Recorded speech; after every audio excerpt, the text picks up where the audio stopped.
beach, great places to stay, and a fun-filled boardwalk. Visit OCOcean.com and don't miss free family events like OC Beach Dance Parties. Good morning, America. Breaking news. A 25-year-old fitness instructor and government contractor charged with leaking a top-secret NSA document about Russia to the media. The first leaker arrested under President Trump. This as fired FBI Director James Comey prepares to testify about his conversations with the president. Breaking new details about the London terrorist, the brand new images, one of them working in the subway, known to authorities for years. Did British police drop the ball? And this morning, the incredible new surveillance video. The restaurant manager fighting off the attackers, saving himself and his customers. Harvard dropping the hammer. The university now revoking admissions for 10 incoming freshmen over what they posted online. The incredibly offensive messages now changing their futures in an important alert about your kids and social media. ABC News exclusive. The president's sons speak out. Don Jr. and Eric on the Russia investigation. Reads and smells like a witch hunt. Their father's tweets, the family business. We don't talk about the activities of the business. And their new project. Are you trying to make money off the politics? Only on GMA this morning. Live in Times Square, this is GMA with Robin Roberts, George Stephanopoulos, and Michael Strahan. And good morning, America. There is a lot going on this Tuesday morning, including we just learned moments ago from the British police the identity of the third attacker Saturday night. Brian Russ is going to have more on that coming up in a minute. Yes, and also the president's sons are speaking out in our exclusive right here on Good Morning America. And they really opened up about everything, not only today's headlines, but even what they think about their sister Ivanka in the White House. Can't wait to hear their opinion on that. A lot coming up from them, but we begin with the first leaker arrested under President Trump. She's a 25-year-old intelligence contractor charged with leaking a National Security Agency document about Russia's interference in the election. ABC's David Wright starts us off. Good morning, David. Good morning, George. That's right. This is the first criminal case against an alleged leaker to be brought under President Trump, a president who has complained bitterly about leaks. The suspect is a 25-year-old part-time yoga teacher with a very unusual name. The tradecraft, not exactly James Bond, more like a Nancy Drew mystery.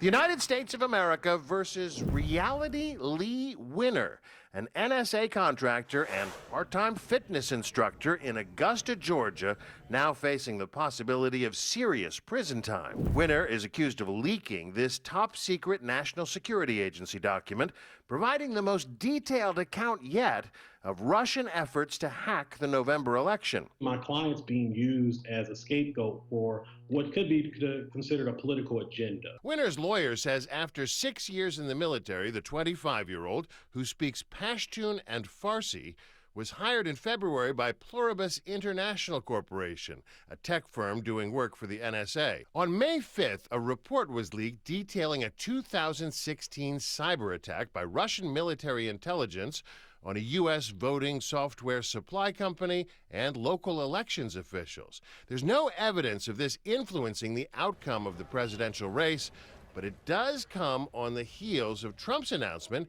that he'll punish leakers inside the federal government with harsh penalties. We're going to find the leakers. They're going to pay a big price for leaking. The Intercept, an online news organization that published the material, insists that the document came to them anonymously, that they had no knowledge of the identity of the source. They simply asked the NSA if the document's for real. Officials say they could tell by the visible creases that it was a printout, so they checked and found only 6 employees had printed out that particular document, and only one of the 6 had been in contact with the news outlet. According to the FBI affidavit, that's Reality Winner. Well, this is amateur hour for not only the leaker, but also the news organization reporter. And then the reporter compromised the source and that document as far as where it came from. Well, the FBI showed up at her house hours after the Intercept published the documents, and officials say that she confessed, although her lawyer takes issue with that. She's being charged under the Espionage Act, so she could face up to 10 years in prison. Serious. She's got strong political views as well. Okay, David Wright, thanks very much. All right, and now to those developments in the London terror attack. Earlier this morning, a moment of silence was held across the UK for the victims. Learning new details about the men who carried out the deadly attack. One of them was well known to authorities for his extremist views. And ABC's chief investigative correspondent Brian Ross is here with the latest on that. Good morning, Brian. Well, good morning, Amy. Police this morning have identified a third attacker, a Moroccan from Italy, who also was well known to police as an ISIS sympathizer, adding to questions police are facing this morning of whether they dropped the ball and failed to keep tabs on people they knew as potential threats. It was just last year that 27-year-old Karam Butt was featured in a documentary aired on Channel 4 in London about a group that openly campaigns for strict Islamic Sharia law, here praying before the black flag of Islam. The attacker is detained by police and accuses the officers of discrimination. Because he's white and he's English, he can go, but all of us that were just praying, we have to stay. Counter-terror experts say the members of his group have a deep hatred for non-Muslims. They see them as kind of less than human. Stabbing them, running them over like they're dogs is not so difficult, or easier to imagine how someone could end up doing that. British authorities say in 2015 they opened an investigation of Karam Butt, who briefly worked for the British Transit Service, but they concluded he was not a threat. So on Saturday night, as he and his two followers marched down the street to kill, authorities were no longer keeping tabs on him. This newly released security camera footage shows the dramatic moments as a restaurant manager fought off two of the knife-wielding attackers. Watch as the manager rushes people inside, barricading the door, with the attackers trying to force their way inside. The manager slams the door, and the attackers move on. We always ask ourselves, well, should we have known? Could this have been prevented? A second attacker has now been identified as Rashid Redouane, of Libyan or Moroccan descent, who the police said was not known to them before now. It's a wave of terror. This spate of attacks really shows what the UK and Europe more broadly are up against, with all of the individuals who are radicalized and prepared to carry out this type of attack, at least inspired by ISIS. The third attacker identified this morning, his name is Youssef Zagba, was well known to authorities because he had actually tried to go to Syria to join ISIS. Right. And then a lot of people are asking, what about extremists who are living here in the United States on the radar, known to authorities? Well, the FBI says it has active investigations in all 50 states, but a lot fewer people who are considered active threats than in Great Britain. They have 23,000 people they're trying to keep tabs on. Wow. All right, Brian, thank you. Yeah, complicated problem right there. President Trump is facing new fallout from his tweets targeting London's mayor over the terror attack, and his other tweets about the travel ban. They could cripple the ban as the case heads to the Supreme Court. The president also trying to move his agenda forward, focusing on infrastructure this week, and he'll talk health care and taxes with congressional leaders today. And we now know he will not use executive privilege to block fired FBI Director James Comey from testifying on Capitol on Thursday. We're going to start there with our chief White House correspondent, John Carl. And John, the White House didn't have much of a claim to executive privilege on this, but what else are they doing to counter Comey's testimony on Thursday, which could be very damaging? Well, if there's a grand strategy here to respond to Comey, it certainly isn't obvious, George. For all the talk of setting up a war room here at the White House that we've heard for weeks now, a war room to respond to the Russia allegations, the Russia investigation, nothing has been set up yet. The last time Comey testified, the president sat down with a close circle of his top aides and watched it on television in the personal dining room right off the Oval Office, where he has installed a big screen TV. I suspect that the response to this will probably come largely through the president's Twitter feed, although I do think you will see tough questions for Comey from Republicans. The biggest one, George, if there was any sense that the investigation was being hindered, why did he not resign? You talk about the president's tweets. The tweets on the travel ban yesterday creating a lot of consternation among government lawyers, and a lot of Supreme Court experts now say what the president did there could really cripple his attempt to get the travel ban through the Supreme Court. Absolutely. You are hearing from some of the president's closest allies real concern about his Twitter feed, especially on the legal issues. The most interesting concern comes from George Conway. He is a prominent conservative lawyer, a supporter of the president. He also happens to be Kellyanne Conway's husband, and he went on Twitter yesterday to raise concerns about it, saying, quote, "The point cannot be stressed enough that tweets on legal matters seriously undermine the administration agenda and the president." He says the point needs to be reinforced by those who support the president. And George, he says that virtually every lawyer in the White House counsel's office and political appointees at the Justice Department agree with him. I don't think that that is incorrect. Real struggle there with the Department of Justice. The president also facing resistance now inside the Foreign Service. Yeah, this is the second time in 2 days. This is now the latest.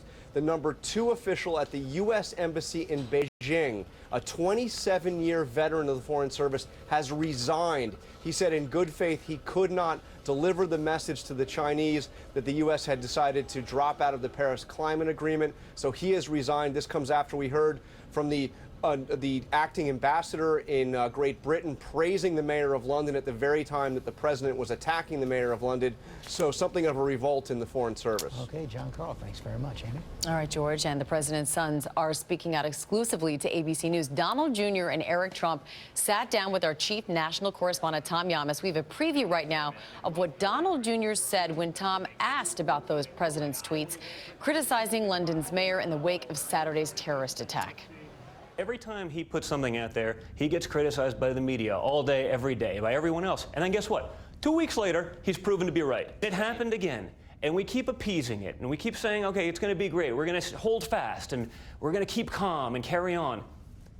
Maybe we have to keep calm and actually do something. And I think that's what he's trying to say. Because he's been proven right about it every time. This is a recurring theme. And then we're attacked. But maybe rather than the mayor of London attacking, maybe he should do something about it. Maybe he should do something to fix the problem rather than just sit there and pretend there isn't one. So you think the mayor of London is at fault for what happened there?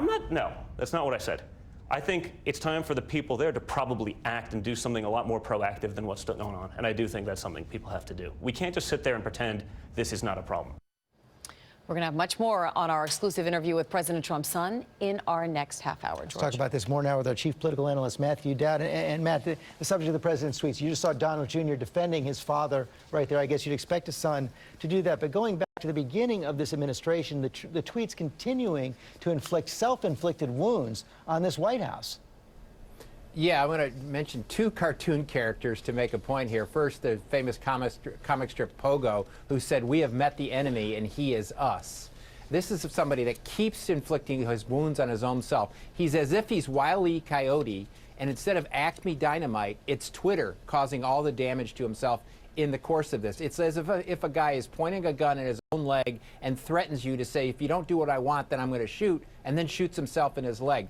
This has done nothing but make it harder for Donald Trump to accomplish anything he wants to accomplish in his presidency. The White House team knows it. The president's allies on Capitol Hill know it. You've had several people speak out and say, we know we've got to get this under control. They seem absolutely unable to do it. Well, I think there's a bit of a fiction, George, that I think has arisen. There's this idea that all these people are giving Donald Trump this great advice and he's ignoring it. There's really no fundamental evidence that that's happening by any of Donald Trump's actions. All along in the campaign, people said he's going to change. Then on inauguration, he was going to change. And then he was going to change after the State of Union. Donald Trump is fundamentally not going to change. And the only person's advice he takes is his own self. And I don't think that's going to ever change in the course of this presidency. And how about that argument you hear from some in the White House? Oh, well, you guys are making too much of these tweets. That's just social media. Watch what he does instead. I guess the easy counter to that is these are statements from the president. Don't just call them tweets. These are presidential statements. Well, I have two responses. First, what you say is we should consider every tweet from the hand of the president as a White House announcement. It is about policy. It's about international relations. So therefore, it's the words of the President of the United States, just as if he put out a statement. The second thing is they, throughout the campaign and throughout the presidency, said social media is the way he's going to communicate. So if that's the way he's going to communicate, we should take it seriously. Matt Dowd, thanks very much, Amy. All right, turning now to Bill Cosby in court. He arrived for the first day of his trial with his TV daughter by his side. ABC's Lindsay Davis is outside the courtroom in Pennsylvania, where she spoke exclusively with Keisha Knight Pulliam about standing by her TV dad. Good morning, Lindsay. Good morning, Amy. Keisha Knight Pulliam has said all along that the allegations simply don't reflect the Bill Cosby she has known. She was inside the court yesterday, so were several of Bill Cosby's accusers. One of them took the witness stand, and the cross-examination was brutal. Right at Bill Cosby's side for his first day of court, Keisha Knight Pulliam, who played the youngest daughter, Rudy, on The Cosby Show. Like to Daddy. It's just really important for me to be here to show my support for Mr. Cosby. At the end of the day, it's the jury's job to discern the truth. Cosby was very engaged and attentive in court, often facing the jury during opening arguments. Prosecutors say this case is about trust, betrayal, and the inability to consent, while the defense argues that Andrea Constand, the former Temple University employee who says Cosby drugged and sexually assaulted her, has changed her story multiple times, pointing out that after initially telling detectives she never reached out to Cosby after the 2004 incident, phone logs indicate she called him 53 times. Cosby says the encounter was consensual. And while the 79-year-old has been accused by more than 50 women of drugging and or sexual misconduct, jurors will only hear from 2 accusers in this case. On Monday, a former assistant to Cosby's agent cried as she painstakingly testified that in 1996, Cosby made her take a pill that she said made her feel like she was underwater before sexually assaulting her. But Cosby's attorney pounced, drawing attention to multiple inconsistencies in her story, claiming she had selective amnesia. The prosecution's first witness today is a forensic toxicologist. Now, based on the prosecution's opening statement, they're likely to testify that the symptoms that Andrea Constand experienced after taking the pills that Bill Cosby gave her were consistent with Benadryl or Quaaludes. Amy? All right, Lindsay, thanks so much. And let's bring in ABC News chief legal analyst Dan Abrams. And Dan, Andrea Constand may testify as early as today, but as we just heard in Lindsay's report, that other accuser took the stand yesterday. How important was she in this case? She's critical because, look, we know the potential problems with Andrea Constand's testimony, which is it took her a while to report it, there are inconsistencies in her story, this happened a long time ago, etc. If the jurors believe the other woman, they look at Andrea Constand's testimony in a completely different way. If they believe her, then everything Andrea Constand says may ring true. Everything Andrea Constand says maybe is viewed through giving her the benefit of the doubt. Without that, it's just Andrea Constand on her own and whether these jurors believe her or not. We heard in Lindsay's report that the defense pounced on that other witness. Is that risky? Yeah, it's always risky, right? When you've got someone who's in tears on the witness stand talking about what she says happened to her in a horrible experience, it's always risky, but they had to. The defense had to go after her, and they had to go after her hard here. You have said that this is a tough case for the prosecution to prove. You still believe that? It's still a really tough case. I mean, it's the amount of time that's passed, it's potential credibility issues with key witnesses, and it's the fact, again, that they have to prove it beyond a reasonable doubt. But don't forget it. We're talking about a case where Bill Cosby could die in prison. Yeah, he's 79 years old. If he's convicted. And I think sometimes we forget the stakes here when talking about this case. All right, Dan Abrams, thanks so much. All right, you guys, and we have new details now about a brave rescue that was caught on camera in Illinois. Watch as this car slowly drives through a red light about 10 miles per hour down the wrong side of the road. The driver suffered a seizure, and that's when a Good Samaritan came running from his truck. He jumped through the passenger window, grabs the wheel, and he stops the car. That driver is now recovering, and of course is grateful that one man was selfless enough to take the risk to save him before he crashed. The car, like I said, was going about 10 miles per hour. The guy risked his life to jump in and stop. So you knew he was having a seizure because his arms were by his chest. Thank goodness he was going that slow. Absolutely. Wow. Okay, thank you, Mike. Let's go to Ginger now. It's got some storm damage in the southeast. Yes, this Pitt County, North Carolina tornado was one of more than 50 severe storm reports. Look at this damage out of Charlotte. These folks lived in their house for 20+ years. Now that deep tropical moisture bringing storms and heavy rain, more than 5 inches in parts of Florida. It's going to keep doing that, which is great for Florida, but flash flooding is a potential, especially north of Atlanta. All right, let's get to your local weather in 30 seconds. First, though, the Tuesday trivia brought to you by Sprint. Hi, I'm Paul. People ask why I switched to Sprint. Well, their network reliability is within 1% of the big guys, and they have the best price for unlimited among national carriers. And wait, are you watching this on the awesome iPhone 7? You gotta get iPhone 7 from Sprint, and they'll give you a second one on them. What are you doing? Go switch to Sprint. Who's he talking to? I don't know, but I'd better go to Sprint. Wait. 2 iPhone 7s! Love you! Get Sprint Unlimited, and now an iPhone 7 on us. Bonus day for us today. We'll have less humidity, we'll have sunshine, and temperatures close to seasonal levels around 80 degrees. So it is going to be dry, and we've got fog that's going to be burning off. Tomorrow, rain returns. Could have some spotty light showers anytime. Not going to get much. Another chance late afternoon, evening on Thursday. Then beautiful weekend with a heat wave starting on Sunday. Higher humidity, those temperatures go up to around 90 degrees next week. I don't know about you all, but I love this time of year when you have so much sunshine. So